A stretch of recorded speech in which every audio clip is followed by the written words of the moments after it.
আল্লাহ রাব্বুল আলামিন তাদের সামনে যখন এই আমানত তুলে ধরলেন, এই আয়াতের তাফসীরের মধ্যে আসছে, যখন আল্লাহ রাব্বুল আলামিন তাদের সামনে এই আমানত তুলে ধরলেন, তারা আল্লাহ রাব্বুল আলামিনকে জিজ্ঞাসা করেছিল, প্রশ্ন করেছিল যে আল্লাহ গো, আমরা যদি আমানত গ্রহণ করি তাহলে এর কি কোনো পুরস্কার পাবো, এর কি কোনো প্রতিদান পাবো?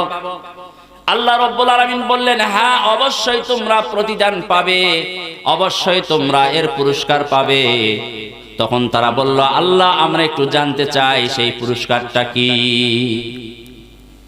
আল্লাহ রাব্বুল আলামিন তখন বললেন, যেই ব্যক্তি এই আমানত গ্রহণ করবে, এই আমানত গ্রহণ করার পরে এই আমানতের মধ্যে যা আছে তদ অনুযায়ী আমল করবে, যা নিষেধ করছে তা বাদ দিয়ে চলবে, যা হুকুম করছে তা মেনে নিবে, যা নিষেধ করছে তা বাদ দিয়ে চলবে, তার জন্য আমি আল্লাহ রাব্বুল আলামিন চিরদিনের শান্তির জায়গা জান্নাত তৈরি করে রাখছি, তাকে জান্নাত দান করব। বলেন সুবহানাল্লাহ। এক কথায়, যদি আমি আপনি এই কোরআনুল কারীমের আমানত গ্রহণ করতে পারি তাহলে আমার আপনার ঠিকানা কোথায়? জান্নাত। আর যদি গ্রহণ করতে না পারি তাহলে জাহান্নাম। এই বিষয়ে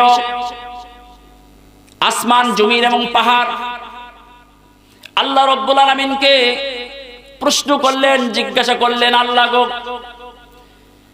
যদি আমরা এই আমানত গ্রহণ করার পরে এই আমানত যা বলছে তদ অনুযায়ী যদি চলতে না পারি, আমরা যদি তা মেনে নিতে না পারি, আমল করতে না পারি, তাহলে কি হবে?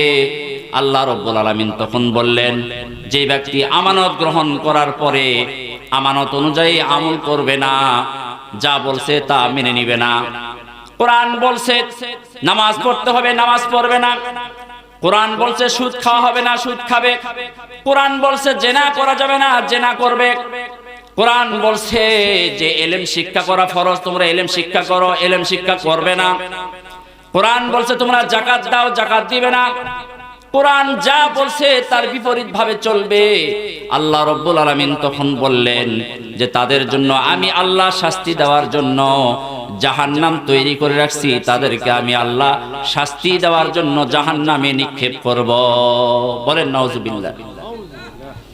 এক কথা, এখান থেকে আমরা পরিষ্কার বুঝতে পারলাম এই আয়াত থেকে এবং তাফসীরের ব্যাখ্যা অনুযায়ী যে আমরা যদি কোরআনুল কারীমকে মেনে নিতে পারি, এই কোরআনুল কারীম অনুযায়ী আমরা জীবন নিজের 3.5 হাত বড়িকে পরিচালনা করতে পারি, তাহলে আমার আপনার ঠিকানা হবে জান্নাত। আর যদি আমল করতে না পারি তাহলে আমার আপনার ঠিকানা হবে কোথায়? জাহান্নাম। আমরা কেউ কি জাহান্নাম চাই? জাহান্নাম কে কে চান? হাত উঠান দেখি। কে কে জাহান্নাম চান? জান্নাত কে কে চান? হাত উঠান দেখি। মাশাআল্লাহ, আল্লাহ কবুল করুক। লিল্লাহি তাকবীর, লিল্লাহি তাকবীর। আল্লাহ সবাইকে জান্নাতি মেহমান হিসেবে কবুল করুন, সকলে বলুন আমিন। পরিষ্কার কথা। তো বলতেছিলাম, আসমান, জমিন এবং পাহাড় যখন এই কথা শুনলেন তখন তারা বলল, আল্লাহ গো, আমরা জান্নাতও চাই না, জাহান্নামও চাই না, কারণ জাহান্নামের শাস্তি ভোগ করার মতো আমরা শক্তি রাখি না, তাই আমরা জান্নাতও চাই না, জাহান্নামও চাই না, তাই আমরা আপনার আমানতকে গ্রহণ করতে পারবো না। তাই তারা ভীত হলো, কম্পিত হয়ে পড়লো, তারা কোরআন শরীফ গ্রহণ করলেন না। কোরআন শরীফকে গ্রহণ করলো, তাহলে আল্লাহ রাব্বুল আলামিন তখন ওয়া হামালাহাল ইনসান, আল্লাহ বলছেন, আল্লাহ রাব্বুল আলামিন বলেন ওয়া হামালাহাল ইনসান, ইনসান মানে মানুষ। আল্লাহ রাব্বুল আলামিন মানুষের সামনে এই কোরআনুল কারীমের আমানত তুলে ধরলেন। তখন মানুষ কি করলেন?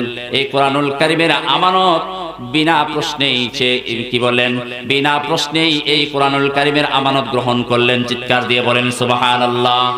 আল্লাহ রাব্বুল আলামিন বলেন ইন্নাহু কানা যালুমান জাহুলা, যে আল্লাহর জান্নাতে যাবে সে এই কোরআনুল কারীমের আমানত গ্রহণ করলো। চিৎকার দিয়ে বলেন সুবহানাল্লাহ। যে আল্লাহর জান্নাতে যাবে সে এই কোরআনুল কারীমের আমানত গ্রহণ করলো। কোরআনুল কারীমের আমানত সবাই গ্রহণ করতে পারবে না, কোরআনের আইন সবাই মেনে নিতে পারবে না, কোরআনকে সকলেই কোরআন অনুযায়ী জীবন যাপন করতে পারবে না। যাকে আল্লাহ তাআলা নেক দৃষ্টিতে তাকান, আল্লাহ যার মঙ্গল চান, কল্যাণ চান, আল্লাহ যাকে জান্নাতি হিসেবে কবুল করেন, সেই এই কোরআনুল কারীমের আমানত গ্রহণ করতে পারে। জোরে বলেন ঠিক কিনা? এই জন্য বলতেছিলাম এই কোরআনুল কারীমের আমানত আমাদেরকে গ্রহণ করতে হবে। কোরআন কি বলছে তদনুযায়ী আমাদের জীবনকে পরিচালনা করতে হবে। শুধু পৃথিবীতে এই জন্যই আল্লাহ তাআলা পাঠায় নাই যে শুধু প্লেট ভরে ভাত খাবো আর শুধু বাথরুমে গিয়ে আমি আপনি পায়খানা করব, এই জন্য আল্লাহ তাআলা সৃষ্টি করেন নাই। আল্লাহ শুধু ঘুরে বেড়ানোর জন্য বা মন চায় জিন্দেগি করে চলার জন্য আল্লাহ তাআলা কোরআনুল কারীম এই সৃষ্টি করেন নাই। কি বলেন? কোরআনুল কারীমের আমানত আল্লাহ তাআলা আমাদেরকে দিয়েছেন এই জন্যই আমাদের পথ প্রদর্শক হিসেবে। কি বলেন ঠিক কিনা?